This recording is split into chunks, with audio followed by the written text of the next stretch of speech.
राधे राधे दोस्तों, आप सभी का राधा भक्ति चैनल में स्वागत है। आइए जानते हैं, क्या हमारा भाग्य पहले से लिखा जा चुका होता है? क्या हमारे साथ जो भी कुछ घटता है वह पहले से तय है? गरुड़ पुराण के अनुसार मनुष्य का भाग्य उसके पिछले कर्मों पर निर्भर करता है।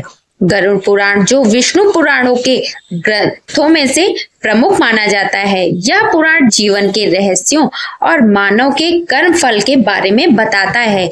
गरुड़ पुराण में श्री कृष्ण को साक्षात भगवान विष्णु का अवतार माना जाता है। क्या हम अपने भाग्य में होने वाले घटना से बच सकते हैं और आने वाले भाग्य को हम बदल सकते हैं? गरुड़ पुराण में श्री कृष्ण ने मनुष्य को जीवन जीने के लिए 3 प्रमुख उद्देश्य बताए हैं, जिन पर चलकर हम अपने भाग्य को कर्मों में बदल सकते हैं। अक्सर हम ये सोचते हैं कि क्या हमारा भाग्य पहले से लिखा होता है? हमारे भाग्य में जो भी कुछ घटता है, क्या वह पहले से तय है? आपने गरुड़ पुराण का नाम तो सुना ही होगा। गरुड़ पुराण में बताया गया है कि मनुष्य के भाग्य में जो भी कुछ जन्म से मृत्यु तक घटता है वह पहले से तय होता है। हिंदू धर्म का सबसे बड़ा धर्म ग्रंथ गरुड़ पुराण है, जिसमें मनुष्य के जीवन, मृत्यु और भाग्य कर्मों के बारे में विस्तार रूप से बताया गया है। यह पुराण हिंदू धर्म के 18 महापुराणों में से एक है और इस पुराण में जन्म, मरण से पुनर्जन्म, कर्म, आत्मा के मार्ग के बारे में पूरे विस्तार से बताया गया है। इन नश्वर संसार में मृत्यु और जन्म ही एक ऐसा सत्य है जिसे कोई टाल नहीं सकता। हम यह नहीं जान पाते हैं कि क्या हमारा भाग्य हमारे जन्म से पहले लिखा जा चुका होता है या जन्म के बाद। लेकिन गरुड़ पुराण में जन्म, मरण और कर्म के बारे में विस्तृत रूप से जानकारी दी गई है। तो आइए गरुड़ पुराण के माध्यम से समझते हैं कि मनुष्य का भाग्य कब लिखा जाता है और क्या मनुष्य का भाग्य उसके जन्म से पहले लिखा जाता है या जन्म के बाद।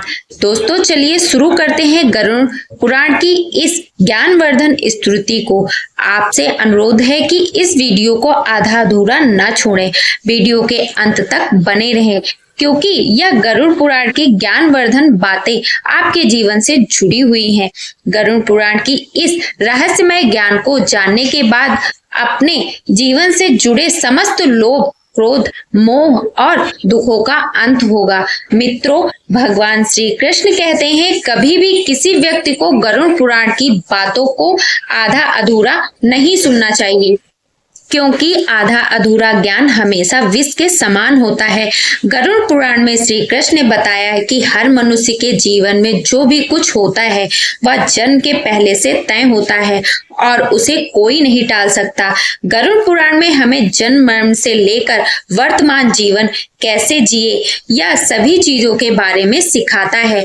आज हम एक कथा के माध्यम से जानते हैं कि हमारा भाग्य जन्म से पहले लिखा जाता है या जन्म के बाद, जो कि गरुड़ पुराण, स्कंद पुराण के द्वारा बताया गया है, जो श्री कृष्ण के स्वयं नारद मुनि को बतलाया था। आज हम उसी कथा का श्रवण करेंगे। एक समय की बात है, द्वारका नगरी में एक दिन श्री कृष्ण अपने दिव्य आसन पर बैठे हुए थे। तभी देवऋषि नारद नारायण नारायण का जाप करते हुए उनके पास पहुंचते हैं और उन्हें प्रणाम करके और बोले, हे प्रभु, आप त्रिकालदर्शी हैं। मैंने सुना है कि जो जीव मनुष्य जन्म लेता है, क्या उसका भाग्य पहले से लिखा होता है? हे प्रभु, मैं जानना चाहता हूँ कि मनुष्य के साथ जो कुछ घटित होती है वह उसके जन्म से पहले तय होता है या वह पिछले जन्म के कर्मों को भोगता है? क्या यह सत्य है या अपनी मेहनत और कर्मों से उसे बदला जा सकता है? फिर भगवान श्री कृष्ण नारद की बात सुनकर मुस्कुराए और बोले, हे नारद, आपका यह प्रश्न बहुत ही महत्वपूर्ण है, जो मानव जाति के कल्याण के लिए उसके जन्म, कर्म और मृत्यु पर आधारित है। फिर कृष्ण बोले, हे नारद, मैं तुम्हें एक कथा सुनाता हूँ, जो न केवल तुम्हारे इस प्रश्न का उत्तर देगी, बल्कि हर मनुष्य के लिए एक चेतावनी और प्रेरणा भी होगी। तुम इस कथा को पूरे ध्यान पूर्वक आखिरी तक सुनो। श्री कृष्ण बोले, हे नारद, इस कलयुगी संसार में जो मनुष्य इस कथा को पूरे ध्यान पूर्वक आखिरी तक सुन लेगा और समझ लेगा, उसका कल्याण होगा। फिर नारद बोले, हे प्रभु, मैं उस कथा को पूरे ध्यान पूर्वक आखिरी तक जरूर सुनूंगा। आप उस कथा को निश्चिंत होकर सुनाएं। फिर श्री हरि नारद को वह कथा सुनाते हैं। श्री कृष्ण बोले, हे नारद, प्राचीन काल में एक विशाल और समृद्ध राज्य था जिसका नाम अक्षयपुरी था। उस राज्य का शासन राजा रत्नधर था। राजा रत्नधर अत्यंत धर्मात्मा और न्यायप्रिय था। वह सदैव अपने राज्य की प्रजा के कल्याण के लिए काम करता था और धर्म का पालन करता था। उसे भगवान से एक संतान का आशीर्वाद चाहिए थे ताकि वह अपने राज्य का कार्यभार किसी योग्य उत्तराधिकारी को सौंप सके। फिर हे नारद, राजा रत्नधर और उसकी रानी दोनों ने कई वर्षों तक तपस्या की। इससे भगवान शिव ने प्रसन्न होकर उसे संतान होने का वरदान दिया। फिर एक दिन भगवान शिव के आशीर्वाद से रानी गर्भवती हुई। राजा और रानी अत्यंत प्रसन्न थे क्योंकि वे चाहते थे कि उनका बेटा महान शासक बने और राज्य को सुख समृद्धि की ओर ले जाए। परंतु जब रानी ने बेटे को जन्म दिया तो वह बच्चा विकलांग और शारीरिक रूप से कमजोर था। उसके शरीर की हड्डियां टूटी हुई थी और वह शारीरिक रूप से सक्षम नहीं था। राजा रत्नधर का दिल टूट गया। उसने भगवान से यह सवाल पूछा कि ऐसा क्यों हुआ। तब राजा रत्नधर हे भगवान श्री कृष्ण से मिलने का निर्णय लिया और उन्हें अपने दुखों को साझा करने के लिए वहां पहुंचे। राजा ने भगवान से पूछा, हे प्रभु, मैंने इतनी तपस्या की, यज्ञ किए, फिर भी मेरे बेटे का जन्म विकलांग क्यों हुआ? मैंने भगवान शिव से आशीर्वाद लिया था, लेकिन ऐसा क्यों हुआ? क्या यह मेरे भाग्य से पहले से लिखा हुआ था? फिर श्री हरि मुस्कुराए और कहा, हे राजा, तुम सही कहते हो कि तुम्हारा पुत्र विकलांग जन्मा है। क्या तुम जानते हो कि तुम्हारे पुत्र का जन्म इस प्रकार क्यों हुआ? यह तुम्हारे द्वारा किए गए पूर्व जन्मों के कर्मों का फल है। यह तुम्हारे पिछले जन्म के कर्मों का परिणाम है जो तुम्हारे भाग्य में लिखा हुआ था। लेकिन इसका कारण यह नहीं कि तुम्हारा भाग्य पहले से निर्धारित था। यह घटना तुम्हारे और तुम्हारे बेटे के कर्मों का फल है जो उसके पिछले जन्मों से जुड़ा हुआ था। राजा ने आश्चर्यचकित होते हुए पूछा, हे प्रभु, क्या भाग्य वास्तव में पहले से लिखा होता है? श्री कृष्ण ने कहा, जन्म, मृत्यु और जीवन के उतार चढ़ाव पहले से निर्धारित होते हैं, लेकिन हम जो कर्म करते हैं वह हमारे भाग्य को बदल सकते हैं।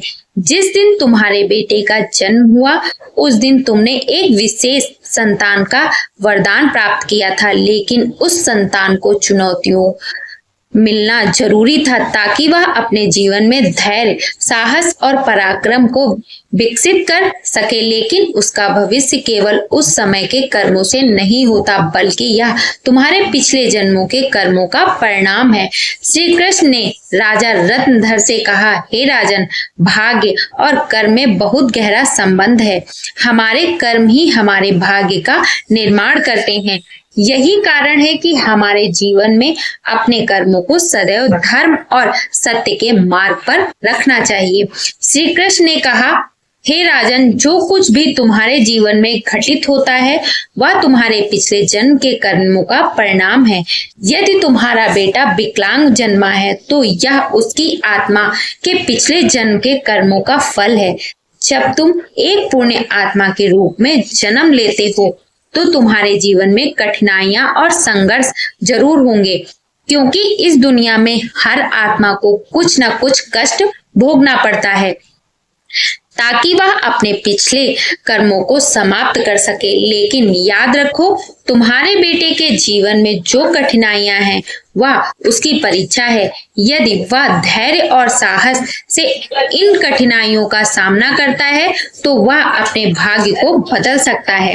एक दिन वह वही कार्य करेगा जिसकी कल्पना तुमने अपने जीवन में की थी। फिर राजा रत्नधर ने पूछा, हे प्रभु, क्या मैं और मेरे पुत्र अपने भाग्य को बदल सकते हैं? श्री कृष्ण के उत्तर दिया, बिल्कुल, तुम दोनों ही अपने भाग्य को बदल सकते हो। तुम्हारे बेटे के जन्म के समय जो विकलांगता थी वह उसके कर्मों का फल था, लेकिन उसका भविष्य तुम्हारे अच्छे कर्मों पर निर्धारित करता है। यदि तुम उसे साहस, धैर्य और आत्मविश्वास से भर दोगे तो वह अपने भाग्य को बदल सकता है। तुम्हारे अच्छे कर्मों के परिणाम स्वरूप वह एक दिन महान बनेगा और राज्य का भार संभालने में सक्षम होगा। फिर भगवान श्री कृष्ण ने आगे कहा, भाग्य एक चक्र के समान है जो कर्मों के आधार पर घूमता रहता है। जब तुम अच्छे कर्म करते हो तो तुम अपने भाग्य को सुखमय बना सकते हो। फिर आगे श्री कृष्ण से राजा रत्नधर ने कहा, क्या भाग्य निश्चित रूप से पिछले कर्मों से जुड़ा होता है? श्री कृष्ण बोले, हाँ, लेकिन उसे बदलने की शक्ति तुम्हारे हाथों में है। यदि तुम अच्छे कर्म करते हो तो वह तुम्हारे भाग्य को भी सुधार सकता है। साथ ही भक्ति, साधना और सेवा से भाग्य बदला जा सकता है। भगवान की भक्ति से ईश्वर को प्रसन्न करके हम अपने भाग्य को बदल सकते हैं। अगर तुम अपने पुत्र को साहस और आत्मविश्वास से जीवन के संघर्षों का सामना करने की शिक्षा दोगे तो वह अपने भाग्य को बदल सकता है। राजा रत्नधर ने भगवान श्री कृष्ण की बातों को पूरी तरह से आत्मसात किया और अपने पुत्र को शिक्षा देने का संकल्प लिया। उसने अपने पुत्र को कठिनाइयों के बावजूद साहस और विश्वास के साथ जीवन जीने की प्रेरणा दी। समय के साथ उस विकलांग पुत्र ने अपनी आत्मविश्वास और कठिनाई से लड़ते हुए समाज में महत्वपूर्ण स्थान प्राप्त किया। उसकी संघर्षशीलता और साहस ने राज्य में उसका सम्मान बढ़ाया। कृष्ण बोले, हे नारद, तुम यह समझो कि भाग्य एक निरंतर प्रक्रिया है जो कर्मों के आधार पर बदल जा सकती है। जो लोग जीवन में अपने कर्मों को सुधारते हैं और भगवान की शरण में जाते हैं उनका भाग्य भी बदलता है। यह केवल कर्म ही नहीं बल्कि यह जीवन के संघर्षों और कर्मों का परिणाम है। फिर श्री कृष्ण ने नारद से कहा, यह कथा हमें यह सिखाती है कि जीवन में जो कुछ घटित होता है वह हमारे पिछले कर्मों का फल है। भाग्य और कर्म का कोई निश्चित प्रारूप नहीं होता। हमारा कर्म हमारे भाग्य को बदल सकता है। गरुड़ पुराण हमें सिखाता है, यदि हमें अच्छे कर्म करते हैं और सत्य की राह पर चलते हैं और ईश्वर के ध्यान करते हैं तो हम अपने जीवन की दिशा बदल सकते हैं। फिर श्री कृष्ण ने नारद से कहा, हे नारद, यह संसार कर्मों का दर्पण है। जो जैसा कर्म करेगा वह वैसा फल भोगेगा। मनुष्य को यह ध्यान रखना चाहिए कि माता पिता की सेवा, दूसरों की सहायता और ईश्वर का ध्यान ही सबसे बड़ा धर्म है।